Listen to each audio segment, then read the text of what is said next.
Semana 24 da nossa série de leituras. Entramos no Novo Testamento. Como é que o Novo Testamento começa?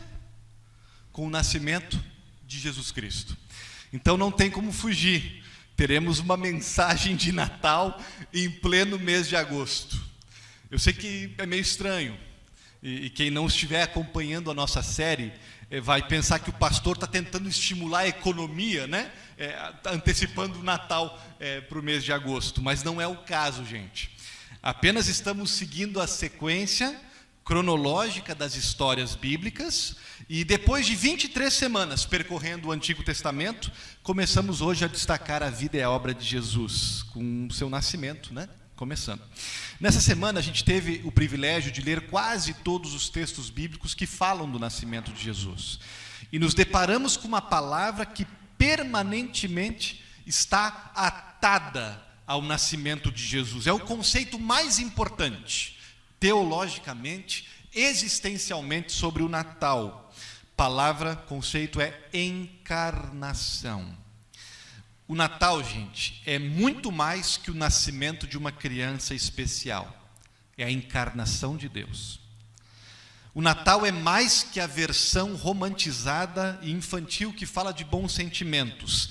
Na gravidez de Maria, na manjedoura de Belém, Deus estava assumindo a nossa carne, a nossa humanidade. Deus estava entrando na história, no tempo e no espaço. Essa é a doutrina da encarnação. Quando eu falo de doutrina, eu convido vocês a ter assim a mente aberta, receptiva, porque eu sei que é uma palavra, doutrina, que meio que dá sono em alguns, dá ranço em outras pessoas, mas nós estamos tentando sempre lembrar que doutrina é fundamental, que doutrina é terapêutico. É terapêutico, cura, né? Doutrina anda lado a lado com a vida e com a prática. Hoje a doutrina, então, da encarnação. Aqui na nossa igreja, gente, nós temos assim muitos amigos que nos visitam e que não acreditam nas mesmas doutrinas que nós acreditamos. Respeitamos essa pessoa. E se você é uma delas, onde quer que você esteja, saiba que você pode ficar à vontade entre a gente. Por outro lado, na nossa igreja nós temos, claro, as pessoas que são parte da igreja e que acreditam nas questões, nas doutrinas básicas do cristianismo, como a doutrina da encarnação. Então, hoje eu vou abordar esse tema levando essas duas perspectivas em consideração. Eu primeiro quero falar de encarnação, especialmente para os nossos amigos céticos, para os nossos amigos que não acreditam muito nesse negócio, tá? Depois eu vou falar, claro, de encarnação, mais para gente que acredita, que aceita a encarnação. E no final, quem sabe, para os dois grupos, uma aplicação, porque no fundo, a gente está misturado e toda a mensagem é aplicável a todos, ok? Todo mundo pode se conectar e responder a ela. Primeiramente, gente, então, encarnação para os nossos amigos céticos, tá? Mateus 1:18 literalmente diz, Débora leu para a gente, que Maria engravidou através do milagre do Espírito Santo. Deus entrou no ventre de uma mulher judia. Deus foi um embrião. Deus esteve conectado a uma mãe via cordão umbilical. João 1 vai dizer que o verbo se fez carne, que Jesus já existia desde a eternidade, já era Deus, sempre foi Deus, sempre esteve agindo na história, mas na hora certa, com um propósito específico, ele vem ao mundo. E essas são informações que nós encontramos na Bíblia, e os cristãos desde sempre reconheceram isso. Na primeira oportunidade que tiveram de debater essa questão, Santo Atanásio, os primeiros séculos, na primeira oportunidade que os cristãos puderam sistematizar essa verdade, eles declararam, cremos que Jesus é Deus de Deus, luz de luz, gerado, não criado, de uma só substância com o Pai, por qual ele, por nós homens e pela nossa salvação, se encarnou e foi feito homem. Está lá no credo niceno. Estas afirmações, elas são comuns para nós cristãos, mas elas são inéditas, até escandalosas, tá? No campo das religiões. Não apenas, nenhuma outra religião acredita em algo parecido, como outras religiões, no fundo, rejeitam essa possibilidade abertamente. Sabe, gente, que há 3 objeções principais no campo da religião para a doutrina da encarnação. Por um lado, vamos começar por aí, algumas religiões, como o islamismo, como o judaísmo, dizem que a encarnação é impossível. Okay? Impossível. Deus até poderia se dar ao luxo de incorporar numa forma humana, mas temporariamente, tá? Para algum evento especial, mas se envolver permanentemente, de uma vez por todas, a condição humana, a nossa natureza, não. Isso é impossível, é inviável para Deus. Por quê? Porque Deus é totalmente outro, porque Deus é grande demais, finitum non capax infinito, transcendente. O ideal não se mistura com o real. Deus é grande demais, diferente demais. Nunca poderia Deus ir para um útero de uma moça, se tornar uma simples célula, um bebê que faz xixi na fralda, tão pequeno, tão vulnerável, a ponto de precisar de um colo. Deus não poderia se tornar algo assim. É uma objeção. Sabe que o cristianismo até concorda que Deus é totalmente outro, que é grande demais, mas o cristianismo vai dizer que justamente parte desta grandeza é se apequenar, é se rebaixar, é se humilhar. Se uma pessoa, sabe, que se acha grande demais, se ela se acha grande demais para se ajoelhar, para brincar com uma criancinha pequena, o que a gente diz disso? A gente diz que aquela pessoa não é tão grande como ela pensa que ela é. A pessoa que se julga grande demais para se agachar para brincar com uma criança, para se abaixar para cumprimentar um porteiro, para se abaixar para ser empático com alguém supostamente num nível inferior, essa pessoa não é tão grande assim. É, na verdade, muito menor do que uma pessoa que está disposta a se apequenar, a se humilhar. Então, gente, nós até entendemos o argumento das religiões, ou de qualquer um que não consegue conceber que a divindade realmente possa se rebaixar para se tornar um de nós, mas contra-argumentamos. Dizemos que somente um Deus que sabe descer, que se predispõe a se tornar pequeno, pode realmente ser grande. Não há maior grandeza que esta. Não há exibição mais magnífica da majestade e do poder e do amor de Deus do que ele se tornar um bebê. Por outro lado, há outras religiões, como o hinduísmo, o budismo, filosofias orientais, que dizem que a encarnação ela é desnecessária. Por quê? Porque, de acordo com essas religiões, Deus já está dentro do mundo. Deus já está dentro de cada um. Não precisamos de encarnação. Deus está, no fundo, dentro de cada um. Nós, no fundo, somos Deus, de acordo com essas religiões. Temos dentro de nós centelhas da divindade. Nossa salvação é justamente nos conscientizarmos para o fato de que Deus mora dentro de nós e nós temos totais condições e habilidades de resolver nossos próprios problemas e de alcançarmos a felicidade plena. O cristianismo pensa diferente. A premissa da doutrina da encarnação é que Deus teve que se encarnar justamente porque nós não estávamos tão conectados com Deus como gostaríamos de pensar. Porque havia, no fundo, uma enorme separação entre Deus e sua criação, entre Deus e as suas criaturas. O cristianismo chega a dizer que a razão pela qual o mundo está quebrado, o mundo está uma bagunça, e há tanto sofrimento e maldade no mundo, é porque a humanidade não tem fagulhas de Deus dentro de si, mas está distante, longe de Deus. É o que a Bíblia diz em Gênesis 3, e também, gente, é o que nós observamos na história, na realidade empírica. As coisas estragam ou não estragam? nossos corpos se deterioram, não importa o número de cosméticos que a gente use. Civilizações se levantam e caem. Os top trendings do Twitter são esquecidos assim, rapidamente.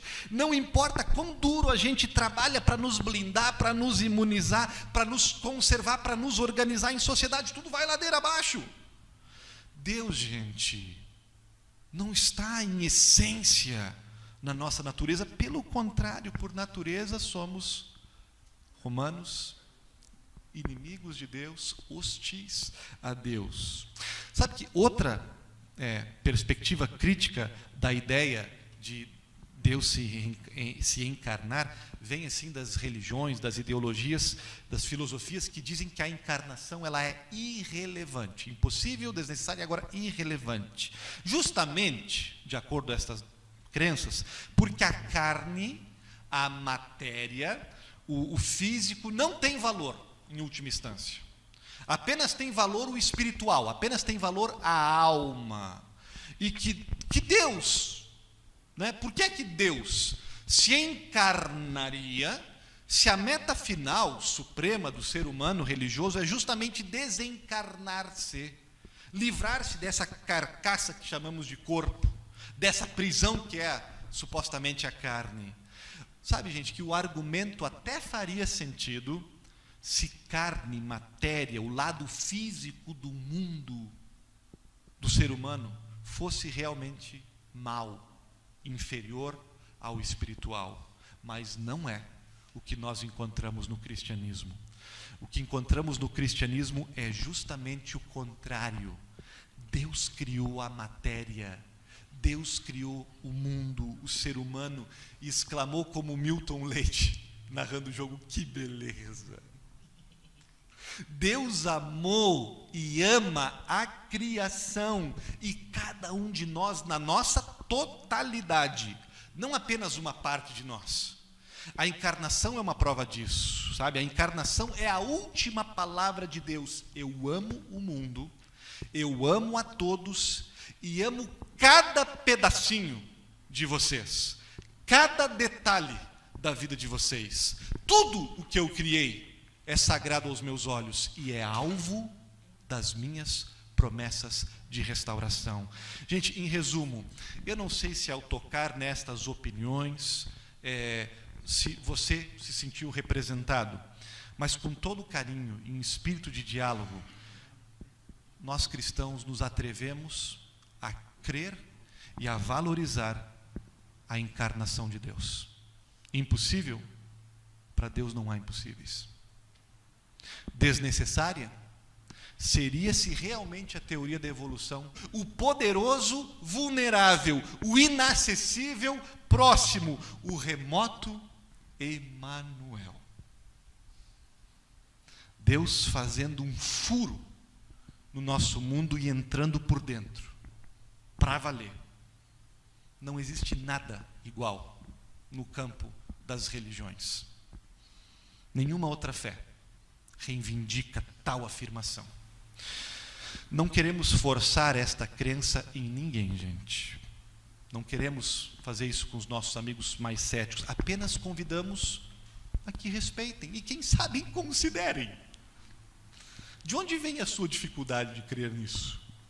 De onde vem sua objeção com a encarnação? É porque ela é supostamente desnecessária, impossível, ou é, quem sabe, porque ela é boa demais para ser verdade? Considere. Conversemos. Agora, meus queridos, me dirijo especialmente a vocês, crentes, irmãos, que aceitam o nascimento de Jesus, foi a encarnação de Deus. Também há muito por considerar. A encarnação, ela abala a nossa vida, ela mexe com tudo que a gente está envolvido, ela está absolutamente na base da fé cristã. É um dos mais preciosos presentes que Deus deu à humanidade, é um grande milagre, é uma revolução que transforma praticamente a nossa visão de tudo. Não vou ter tempo de falar de tudo, vou pelo menos mencionar 3 pontos aqui. Sabe que a encarnação, ela revoluciona o nosso enfrentamento com o sofrimento. Explico. Não importa a visão que você tenha de Deus, da vida, o maior problema que a humanidade tem é o sofrimento. É a dor. Maldade. Se escolhermos o ateísmo, o sofrimento vai ser um grande problema para a gente. Porque se dissermos que Deus não existe, então por que a gente se preocupa com dor e sofrimento? O que tem de errado com ela? Qual é o critério? Qual é o parâmetro?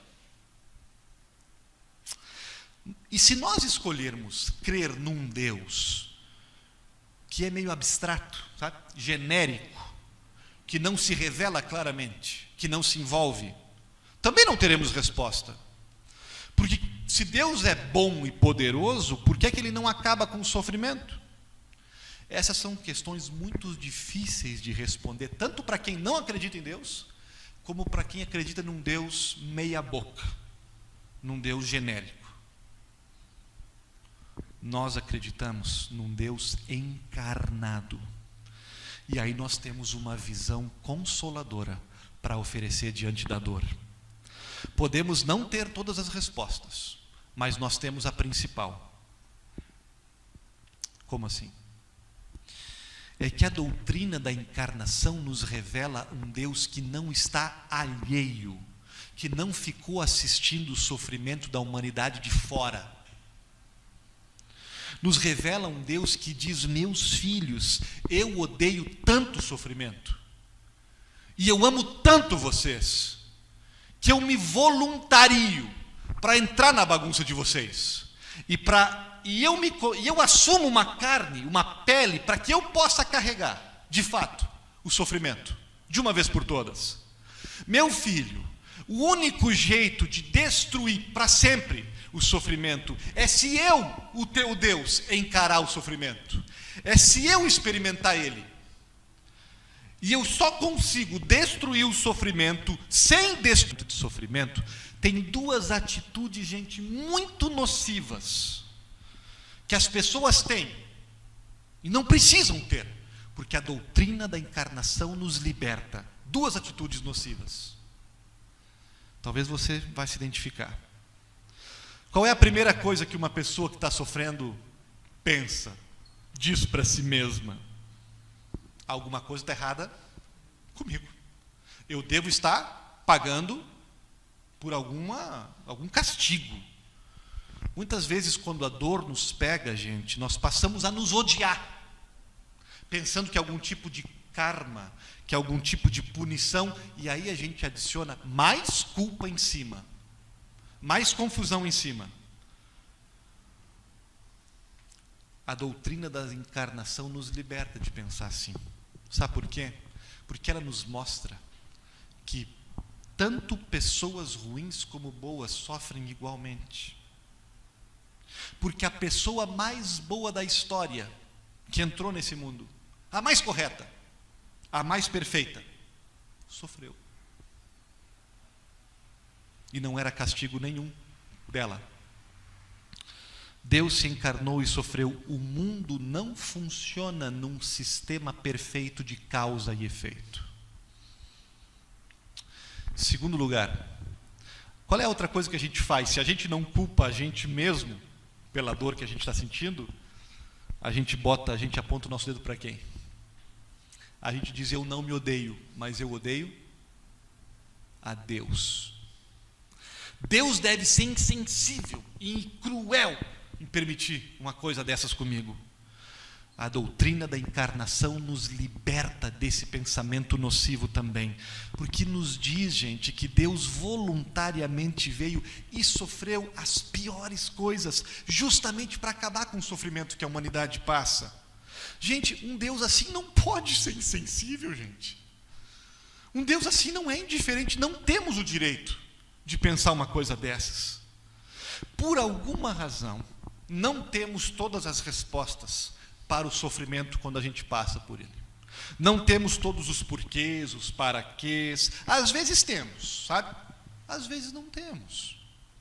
Por alguma razão, o sofrimento ainda não terminou. Mas se o nosso Deus levou o sofrimento tão a sério, a ponto de se encarnar, então, gente, podemos ter certeza que um dia o sofrimento vai ter fim.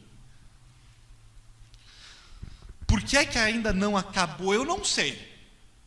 Mas eu posso dizer que a gente não precisa e não deveria pensar que Deus é indiferente. Meus irmãos, o nosso Deus é o único Deus encarnado.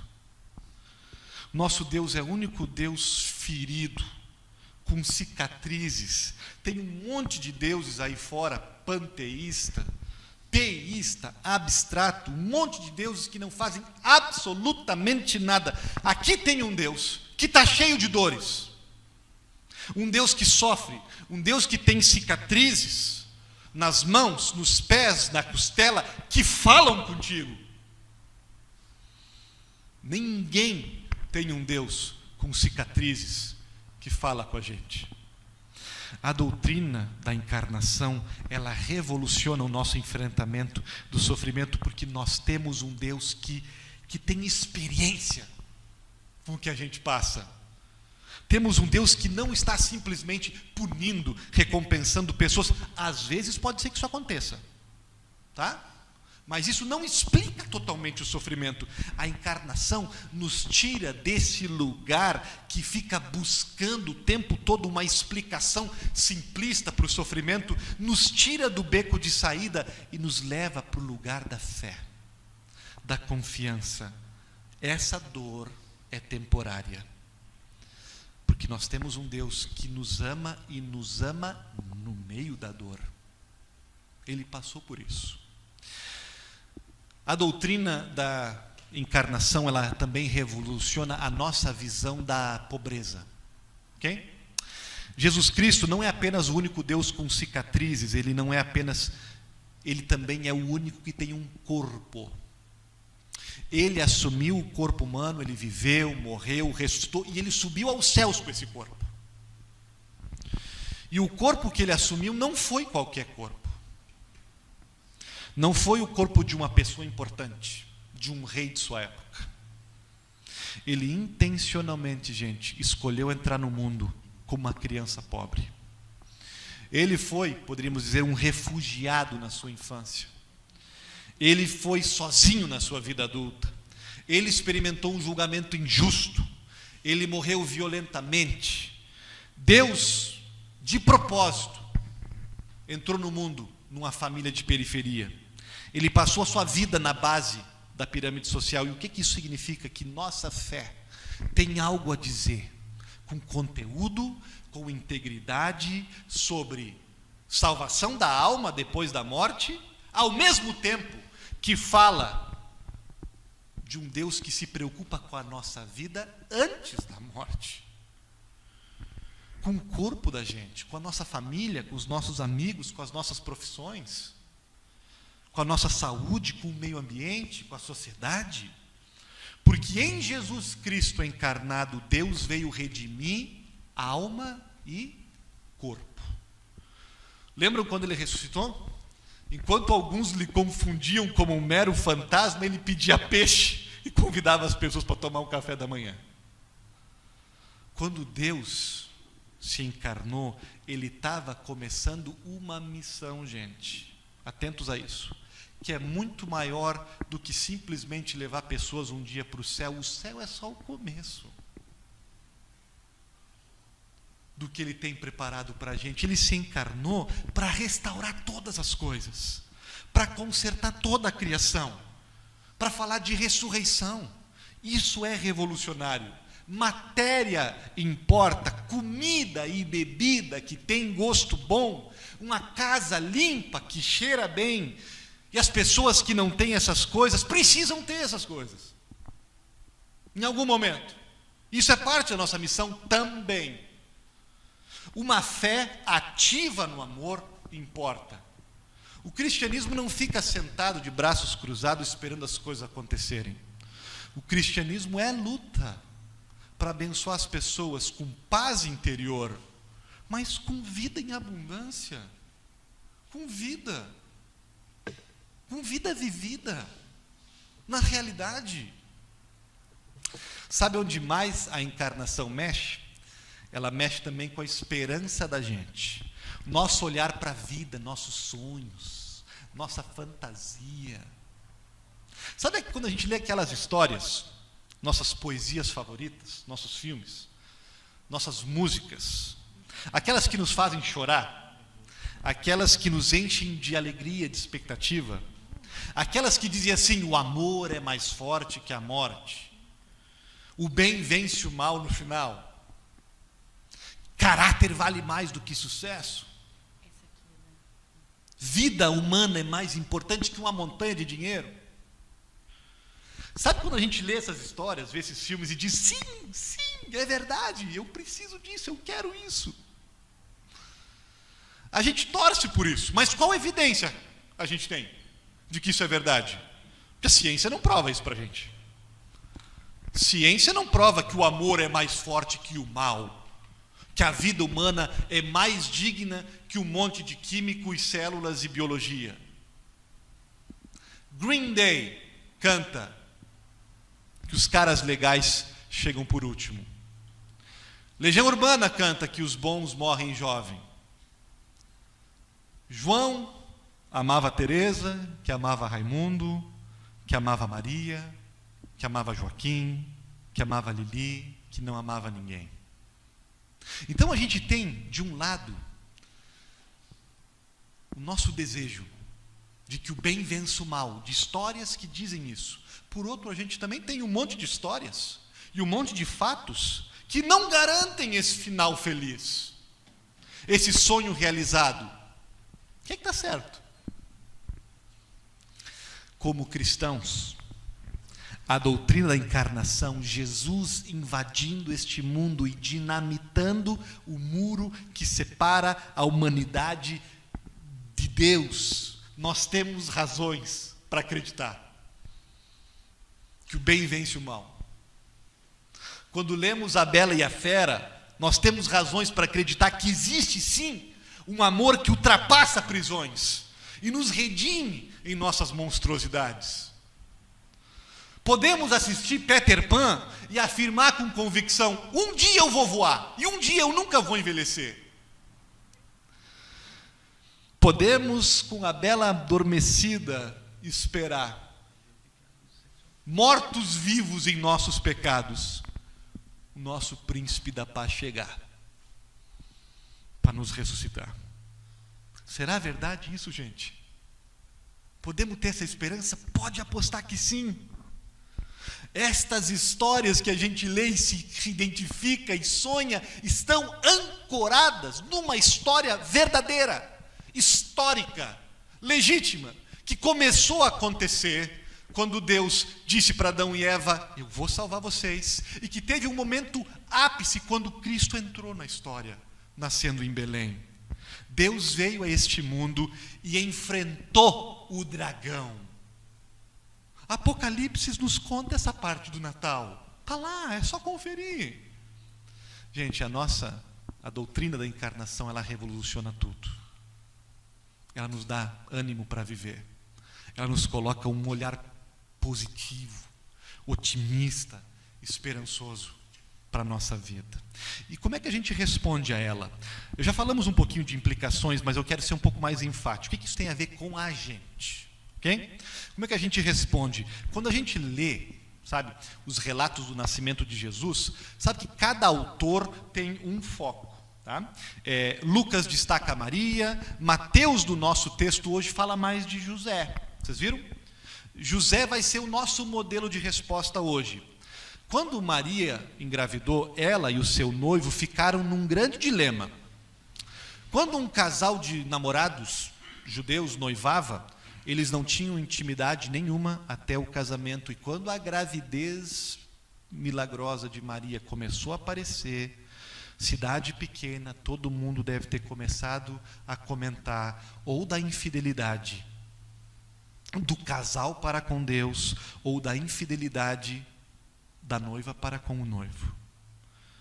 Veja, gente, que a encarnação, aquela gravidez, começa com uma interrupção, começa com um tipo de caos na vida de duas pessoas. Bota a vida de Maria e José de pernas para o ar. E essa é uma verdade de Jesus na nossa vida. Jesus veio para nos interromper. Jesus veio, de certa forma, para botar tudo de cabeça para baixo. Aquilo que a gente valorizava antes, agora a gente considera como esterco. E aquilo que não valia nada antes, para nós agora é a coisa mais sublime. É assim que Jesus nos transforma, nos trazendo crise também. Porque Jesus veio para se sacrificar, Jesus veio para interromper com o reino de Deus, e nós estamos conectados com Ele, a gente participa disso também. A gente participa desse sacrifício, desse risco. Aconteceu com todos os seguidores de Jesus, e aconteceu primeiro com Maria e José, mas José tinha algo que Maria não tinha. José tinha escolha, e ele se deu conta que se ele se divorciasse dela, ele poderia se distanciar da crise, se distanciar da interrupção, do escândalo. Se ele se divorciasse dela, toda a situação da entrada de Jesus, da encrenca toda, seria colocada só nos ombros dela. Ela seria arruinada socialmente. Ele poderia sair ileso. Era só assinar o divórcio de noivado e meter o pé, imune. Como é que José respondeu? José teve a escolha: ou eu aceito a encarnação do Messias na minha vida, ou eu tenho uma vida suave e tranquila, mas eu não posso ter as duas coisas. Sabemos o que José escolheu. Ele escolheu o caos, o risco de acolher Jesus na sua vida. Ele acolheu porque um anjo veio do céu para orientá-lo, para confortá-lo, para dizer: é a coisa certa a fazer. Vale a pena cada risco, vale a pena cada sacrifício. Muitos não vão entender, muitos nunca vão aceitar, mas através, José, da tua participação, muitos serão abençoados. E aí está uma primeira resposta da gente, segundo o modelo de José, para a encarnação de Jesus. Deixe-se interromper por Jesus. Aceite os riscos, aceite os chamados de sacrifícios que Jesus tem para você. Obedeça, vale a pena. Muitos são salvos por causa da nossa disposição.